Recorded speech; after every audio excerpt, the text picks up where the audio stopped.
Tu freines pas? Je sais pas freiner. Alors? C'est génial. Mais j'ai une crispe, je tiens le volant trop fort. Mais c'est top, c'est sûr que c'est beaucoup plus simple que Giro-Roue. Hein. Bah oui. Mais c'est vraiment chouette.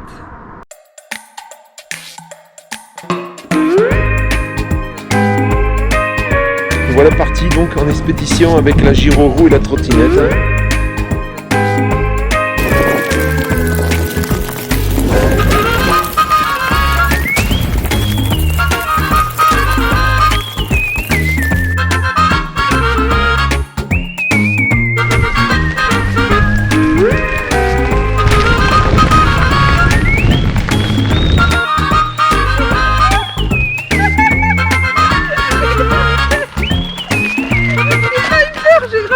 Si, j'ai eu peur, j'ai grimpé.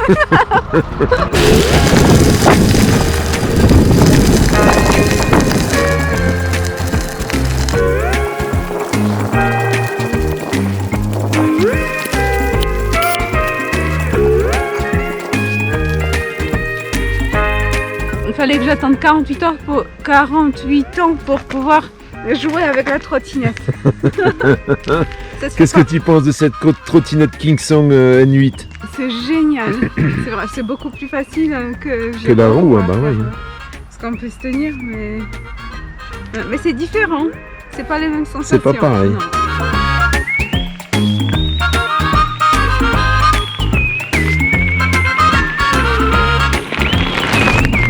Attention, jusqu'au 18 octobre la promotion, les 10%.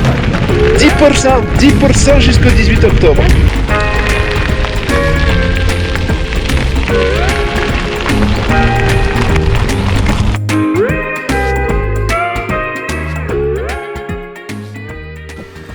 Il y a quelques temps, j'ai mis sur mon réseau additionnel, donc avec mes panneaux solaires, 2 grosses batteries de 225 ampères. À décharge lente, des batteries marines, et j'ai vu que ça fonctionnait super bien. En fait, je dépasse rarement les 20% de consommation en consommant. Alors il y a du soleil en ce moment, hein, mais en consommant vraiment, ça descend pas quoi. Et il est assez rare que je descende en dessous de 12,8. Donc celle-ci par contre, je sais pas si tu les vois bien, ouais, celle-ci, ça c'est mes batteries cellules. Donc c'est les batteries cellules d'origine qui font 92 ampères, enfin d'origine. Du moment où je l'ai acheté il y a 2 ans et demi, 3 ans presque maintenant, c'était ces batteries-là. 92 ampères, c'est des AGM. Par contre, je suis très très vite au bout, quoi. Hein. J'allume un peu la lumière, je regarde la télé, et à minuit, il n'y a plus rien. Donc, qu'est-ce que j'ai décidé? Je vais te montrer ça tout de suite. Voilà, je te laisse découvrir par toi-même. 2 fois ça, 2 fois 180 ampères. Donc, c'est des batteries à décharge lente, qui sont complètement étanches. Hein. Il n'y a pas d'acide, rien du tout qui sort. À côté de ça, tu vois, ça c'est des AGM. Alors ça peut décharger à 50%, ça peut décharger à normalement 30%, mais le système EBL de mon camping-car, il prévoit 25%. Ce qui fait que tu arrives très très vite au bout. Hein. Tu allumes un peu trop la lumière, on est toujours obligé de faire attention au courant. Alors après, c'est vrai que moi j'ai mon réseau additionnel que je peux brancher et recharger celui-là avec le réseau additionnel, mais l'hiver, je préfère avoir des grosses batteries comme ça. Je pense qu'en plus celle-ci, elle commence à fatiguer un petit peu. Voilà. Alors ce qu'il faut savoir quand même, c'est que ça pèse 45 kg pièce, à peu près, de mémoire. J'ai payé ça 192 ou 195 € pièce. C'est beaucoup moins cher qu'une AGM comme celle-ci, hein, par exemple. Et tu as beaucoup plus de capacité. Donc on verra ça dans le temps. Hein. Je te ferai un petit compte rendu du fonctionnement. Mais les 2 que j'ai déjà installés au fond, c'est fabuleux, quoi. C'est fabuleux. Et franchement, je ne regrette pas mon achat. Et aujourd'hui, je ne conseillerais pas alors le lithium, si. Le lithium, c'est à conseiller quand tu n'as pas beaucoup de charge utile, parce que le lithium, tu vas avoir des capacités qui seront identiques, avec un tout petit volume dans le véhicule. C'est installé. Alors ça prend beaucoup plus de place. Heureusement qu'on a un grand coffre dans les Franca. Voilà. Donc j'ai bien pris soin de paramétrer l'EBL, le tableau de commande qui est ici sur 360 ampères. Et ça y est, alors il y a sur le tableau de commande, donc il y a le tableau de commande, mais tu as l'EBL qui est ici en dessous, et sur l'EBL qui est ici en dessous, tu as 2 positions. Alors c'est pour ça que sur les anciens camping-cars, on ne peut pas mettre de lithium, parce que c'est pas compatible avec l'EBL directement en fait, branché sur le réseau. Là ici j'ai le choix entre gel ou batterie plomb ou AGM, quoi. Donc il n'y a pas d'autre choix. Ce qui fait que là, elles sont restées sur la même position en fait. Quelques questions. Alors on va pas toutes les faire. J'ai pas fait de FAQ donc mardi. Alors il y avait quelques questions qui sont tombées. Je les ai pas toutes, mais je suis en train de relever et de remonter tous les commentaires. Bourdet Michel qui nous demande, c'est un peu hors sujet aujourd'hui, mais que penses-tu des marques Rapido, Fleurette, Detlef, dans quel ordre de préférence, années 2000 à 2006, et que penses-tu de la motorisation 2 litres 3 HDI ou JTD? Je sais que tu es toujours très content du 2 litres 8 JTD, mais pour un camping-car de 6 mètres, 6 mètres 20, le 2 litres 3 est peut-être suffisant. D'avance, merci. Je dirais que sur les années entre 2000 et 2006, un 2 litres 3, c'est déjà 2 litres 3, j'ai pas connaissance du 2 litres 3 en fait. Hein. On a le 2 litres 8, on avait le 2 litres 5. Alors 2 litres 5 c'est plus vieux, c'est avant 2000. Alors tout ça à la base, je pense que jusqu'à 2006, on était sur une base Fiat, Peugeot, Citroën identique. À partir de 2006, même 2007, je dirais courant 2006, on est passé sur une base Fiat, uniquement chez Fiat, et Ford, Peugeot, Citroën. Et c'est là où les problèmes ont commencé. Je dirais que à part ça, selon moi, le moteur qui risque de poser le plus de problèmes dans les anciens modèles, c'est les 1,9 litre. 1,9 litre TD, qui sont à mon avis un petit peu juste pour un camping-car. Alors on imagine que dans un camping-car avec une prise au vent quand même relativement importante, ça manque. Ensuite, que dire? Moi, c'est pas un 2 litres 8 JTD que j'ai, c'est un 3 litres. Bien sûr, j'en suis vraiment très très content. Je dirais que la faiblesse sur ces groupes de motorisation, alors on parle du groupe, je vais parler également de la boîte de vitesse, c'est la boîte de vitesse sur le 3 litres. Hein, il y a eu certaines personnes qui ont eu des problèmes de boîte de vitesse. Il faut être très soigneux avec la boîte de vitesse. Il faut vraiment rentrer les vitesses sans les forcer, parce que on sent que quand on va vite à passer la vitesse, on sent que par exemple entre la 2 et la 3, ça accroche légèrement, très très légèrement. Et ça, si tu le ressens, eh bien il faut bien décomposer. Tu rentres ta 2, tu la passes au neutre, et tu rentres la 3 doucement, sans la forcer, juste en poussant le levier, et là logiquement tu n'as pas ce problème. Est-ce qu'on est obligé d'avoir un 2 litres 8 ? Non, le 2 litres 8, ce qui avait de bien, c'est qu'il y a plus de couple, qu'on en trouve à partir de 127 chevaux, je crois. Il y a eu le 127 chevaux et le 147 chevaux. C'était un excellent moteur jusqu'à l'arrivée du 3 litres. Et ensuite, les 2 litres 3 arrivent un peu plus tard, en fait. Hein. Le 2 litres 3 JTD, qu'on retrouve sur le Fiat, ils sont arrivés après. Alors, ils sont arrivés après, il me semble qu'ils sont arrivés à partir de 2004, de mémoire. Et là, on a un moteur qui marche très très bien, hein, qui est distribution par courroie, qui entraîne très très bien le véhicule aussi. Quand tu vas prendre la montagne, bah là, tu vas ressentir la différence par rapport à un 2 litres 8 qui est beaucoup plus rond et beaucoup plus coupleux, et encore plus avec un 3 litres. Et en termes de consommation, tu vas consommer quasiment la même chose. Entre un 2 litres 3, un 2 litres 8 ou un 3 litres, on n'a pas une grosse différence de consommation à véhicule égal. Hein. Pour moi, rien à éviter, hormis peut-être les 1,9 litre qui sont un peu plus poussés en fait et un peu plus sollicités, et du coup ils vont s'user beaucoup plus vite, et ça manque vraiment de puissance là.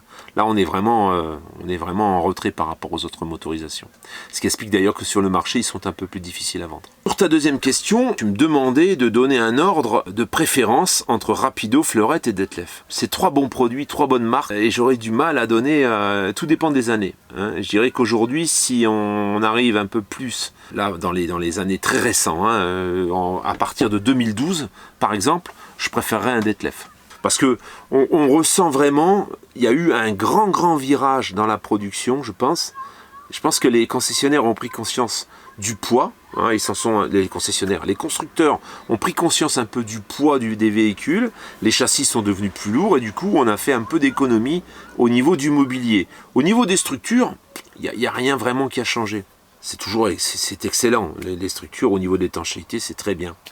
Par contre, au niveau de la qualité des assemblages et la qualité du mobilier, je mettrais Detlef en premier. Et Fleurette et Rapido, bon, ils font partie du même groupe. Je pense que c'est sensiblement la même chose en fait. Hein. Ça reste du bon, hein, mais je pense que ils ont un peu réduit la qualité des boiseries en fait, surtout, qui paraissent beaucoup plus légères. Les 3 avant cela, ça restait excellent. Hein. Même après d'ailleurs, hein, ça reste excellent, mais je pense que Detlef a une meilleure qualité. Alain Subregie a une question donc. Bonjour Pascal, super ton idée, mais j'ai une question. Un camping-car comme le tien, faut-il passer les visites tous les 5 ans pour le permis de conduire? Oui. En fait, tu passes les visites tous les 5 ans, et à partir, je crois que c'est 65 ans, je ne sais plus si c'est 60 ou 65, tu passes aux visites tous les 2 ans. Tu as la visite médicale. Alors, il faut savoir qu'aujourd'hui, la visite médicale s'effectue chez un médecin agréé. C'est assez léger, hein. C'est assez facile en fait, et assez sympathique, c'est assez convivial. Bon, ils ne cherchent pas trop, hein. C'est emballé, c'est pesé assez facilement en fait, hein. Tout au moins pour les visites que moi j'ai passées. La Caroline Vazic qui me pose une question. Un pont qui siffle, ça signifie quoi? Un pont qui siffle, ça sous-entend que ton différentiel il a un coup dans le casque, hein. Ça veut dire que ou il a roulé sans huile, ou alors il y a de la limaille, il y a eu de la limaille dedans, hein, et il commence à s'user. En fait, c'est des espèces de pignonneries hélicoïdales un petit peu, qui ont une forme particulière. Et quand il y a une usure qui est différente des deux, hein, de la partie, des parties différentes, eh bien ça se met à siffler. Voilà.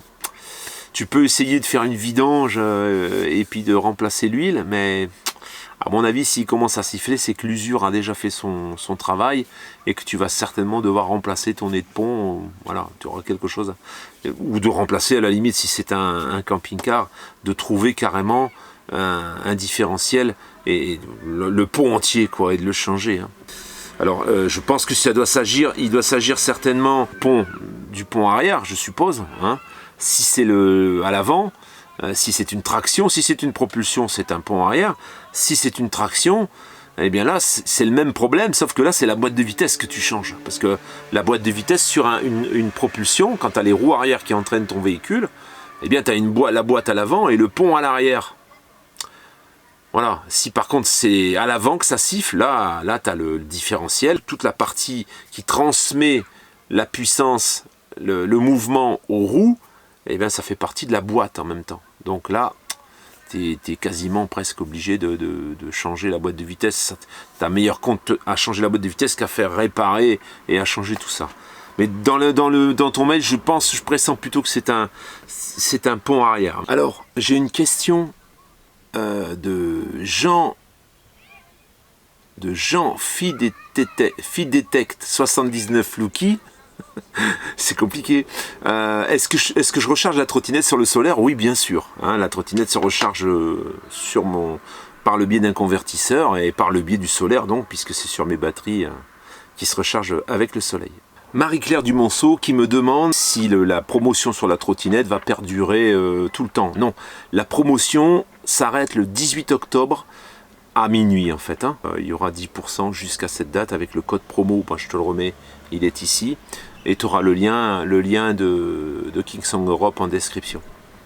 Donc j'ai eu quelques questions également, alors je ne les ai pas toutes retrouvées, donc je ne peux pas citer les noms, mais il y a eu quelques questions concernant la trottinette. Certains qui me disent qu'elle est elle est assez chère en fait, 699, tu as 10% de remise, donc on rejoint un petit peu le prix d'une Xiaomi, puisque c'est de ça qu'on évoque un petit peu, on parle un petit peu de la Xiaomi 365 Pro.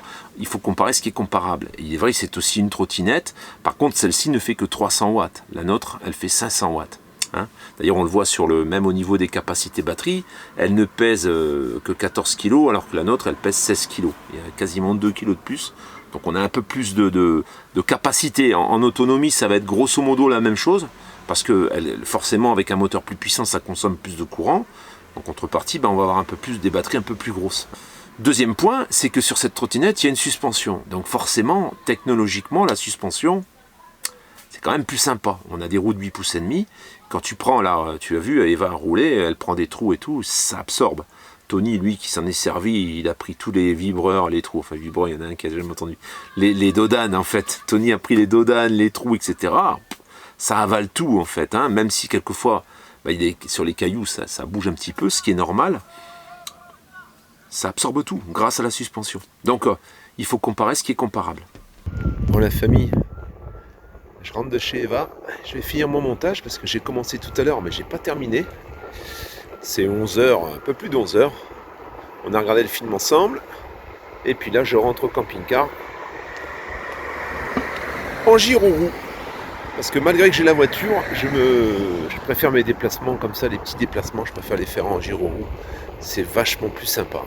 Voilà, surtout le soir comme ça, il n'y a personne, c'est vraiment génial. Donc je te dis à demain, 7h30 pour le prochain épisode.